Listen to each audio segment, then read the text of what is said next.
Hello मेरे ट्रेडस्टर, कैसे हो आप सब। आई होप आप लोग अच्छे होंगे। तो आज हम लोग बात करने वाले हैं बजाज फिनसर्व के बारे में। और इसमें हम बजाज फिनसर्व की कंप्लीट एनालिसिस करेंगे, फंडामेंटल एनालिसिस और टेक्निकल एनालिसिस। अभी हम चार्ट पर उसको ओपन करके देखेंगे कि क्या शेयर कहाँ तक जा सकता है, क्या पॉसिबिलिटीज़ हैं, ये सब अभी डिस्कशन होगा। तो सबसे पहले फंडामेंटल डेटा पर एनालिसिस करते हैं, उसके बाद अभी चार्ट पर भी डिस्कशन होगा। ठीक है, तो स्क्रीनर पर हम लोग आ गए और सर्च करते हैं बजाज फिनसर्व। तो बजाज बजाज फिनसर्व का फंडामेंटल डेटा अब हमारे पास अवेलेबल है।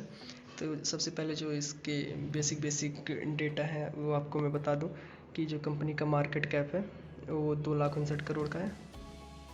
और जो करंट प्राइस है वो 1624 का, बुक वैल्यू 378 की है। आर ओ सी ठीक है, आर ओ ई ठीक है। और डेट टू इक्विटी इसमें देखा नहीं जाता क्योंकि फाइनेंस सेक्टर है, तो इसमें डेट का ही होता है कि लोन लिया जाता है और दिया जाता है। तो डेट टू इक्विटी इसमें इतना मैटर नहीं करता। और प्रमोटर होल्डिंग अच्छी खासी है 60% की। और आप देखेंगे कि स्टॉक का पी 31 का है और इंडस्ट्री का पी 21 का है, तो आपको ओवर वैल्यूड लग सकता है स्टॉक। लेकिन अभी अगर हम इसके जो मीडियन पी देखें, आपका यहाँ पर मैक्सिमम का मीडियन पी कितना है, तो 25 का है। और अगर 5 साल का मीडियन पी देखें तो 5 साल का मीडियन पी 39 का है। तो अभी कितने पे है, 31 पे है। तो 5 साल के अपने मीडियन पी से स्टॉक कम पे ट्रेड कर रहा है, 31 के पी पर ही ट्रेड कर रहा है। तो कंपनी की वैल्यूएशन हाई दी है मार्केट ने, तो कंपनी डिजर्व करती है, इसलिए उसको वैल्यूएशन ऐसे मिली हुई है। तो आप इंडस्ट्री के पी से इसको कंपेयर ना करें तो ठीक है। और प्रॉफिट ग्रोथ आप देखेंगे तो गजब का, मतलब 27% का प्रॉफिट ग्रोथ है। और अब रिसेंटली अभी क्वार्टरली रिजल्ट भी आया, तो क्वार्टरली रिजल्ट हम लोग अगर देखें तो आप जून 2021 से देखें, लगातार जो इंक्रीजिंग है 13, 18, 17, 18, 15, 20, 21, 23, 26, 29 और अभी लेटेस्ट जो है वो 32,000 करोड़ का सेल्स हुआ है। और आप नेट प्रॉफिट भी उसी तरीके से देख सकते हैं कि जो आया है अभी लेटेस्ट वो 4085 करोड़ का है, जो पिछले ईयर के सेम क्वार्टर से लगभग 20% ज़्यादा है। पिछले ईयर का सेम क्वार्टर 335 करोड़ का आया था नेट प्रॉफिट, अब की बार 4085 करोड़ का है। तो अच्छी ग्रोथ रही है ईयर ऑन ईयर बेसिस पे। और क्वार्टर ऑन क्वार्टर बेसिस पे बहुत ज़्यादा ग्रोथ नहीं है, बट फिर भी ग्रोथ आप अच्छी कह सकते हैं। और अभी आप इसके ईयरली P&L भी अगर बात करें हम लोग, तो आप देखेंगे कि जो हाईएस्ट एवर है 2013 के बाद सेल्स, आप देखेंगे कि 8,000 से लेकर अभी जो मार्च 2024 का ईयरली सेल्स हुई है वो 1,10,000 करोड़ की है, तो हाईएस्ट एवर है। और सेम सिनेरियो यहाँ पर प्रॉफिट में भी आपको दिखेगा, नेट प्रॉफिट में, कि 2,200 करोड़ के प्रॉफिट से 15,600 करोड़ के प्रॉफिट तक पहुंच चुकी है company, highest ever profit post कर रही है। ठीक है। और पिछले अगर कुछ 3-4 सालों का देखें तो इसमें भी 6,000 से फिर 7,367, फिर 83,14, फिर 12,000, फिर 15,000। ये गौर करने वाली बात है कि आप यहाँ से देखें, ये कौन सा ईयर था आपका, मार्च 2020 में जो प्रॉफिट था लगभग 6,000 करोड़ का था, और अभी जो है वो 16,000 करोड़ का प्रॉफिट, नेट प्रॉफिट। तो लगातार कंसिस्टेंटली नेट प्रॉफिट इंक्रीज हुआ है। ठीक है। अब शेयर होल्डिंग पैटर्न में भी अपन बात करते हैं, तो आप देख सकते हैं कि प्रमोटर ने एज इट इज़ अपनी होल्डिंग बनाई हुई है, बहुत ज़्यादा फर्क नहीं पड़ा हुआ है इनके होल्डिंग में, लगातार वैसे बना हुआ है। और FIIs ने अपनी होल्डिंग बीच में थोड़ा सा कम करी थी, 7% के आसपास गया था, लेकिन फिर से अभी जो लेटेस्ट क्वार्टर में FIIs की होल्डिंग है वो बढ़ के 8.42% की हो गई है। और मार्च 2023 के बाद से लगातार FII अपने होल्डिंग को बढ़ा रहे हैं पिछले 1 साल से। ठीक है। और DIIs का भी सेम बना हुआ है। और पब्लिक की होल्डिंग यहाँ पर 23% की है। तो लगभग आप मान के चलिए, पब्लिक में भी अगर देखा जाए तो लगभग 5% के आसपास HNI का, हाई नेटवर्थ इंडिविजुअल का पैसा लगा हुआ है। तो 5% अगर उसको निकाला जाए तो 18% का लगभग पब्लिक होल्डिंग बनती है, तो लगभग 82% जो है स्ट्रॉन्ग हैंड में होल्ड है जो कंपनी का स्टॉक है। ठीक है, तो ये बेसिक जानकारी थी जो मैंने आपको दे दी। अब बात करेंगे इसके चार्ट पर और टेक्निकल एनालिसिस करेंगे और देखेंगे कि क्या पॉसिबिलिटीज़ हैं।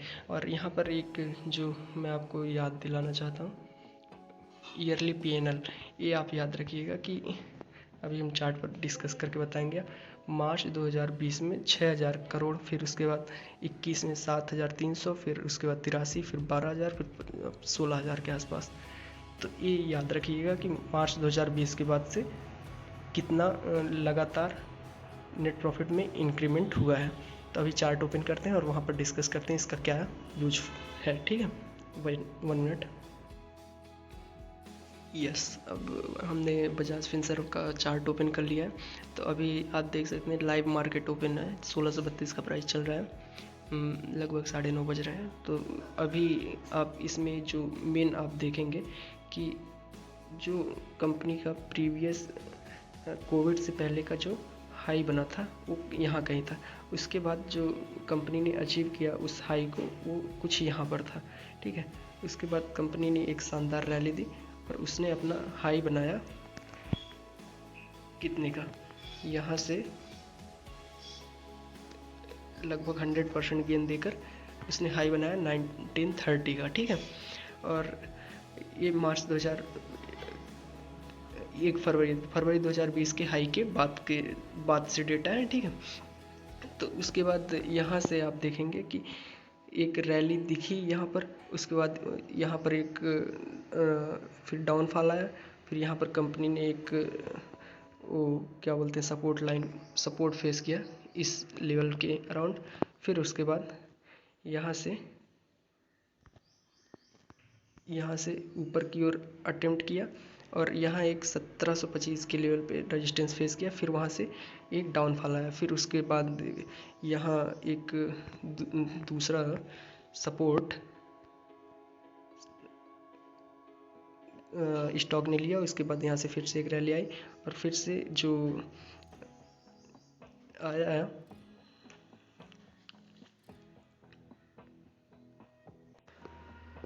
स्टॉक ऊपर गया और उसी लेवल पे लगभग 1725 के लेवल पे फिर से रेजिस्टेंस फेस किया, फिर से 1725 के लेवल पर रेजिस्टेंस फेस किया, फिर वहाँ से थोड़ा सा डाउन आया, फिर से 1725 के लेवल पर रेजिस्टेंस फेस किया, फिर से इस मंथ में भी रेजिस्टेंस उसी लेवल पर फेस कर रहा है और बार बार यहाँ पर 1725 के लेवल पर कोई रेजिस्टेंस फेस करता हुआ दिख जाएगा आपको स्टॉक। ठीक है, तो एक 1725 जो है इसके लिए इम्पॉर्टेंट लेवल है। अभी 1634 के प्राइस पे ये ट्रेड कर रहा है।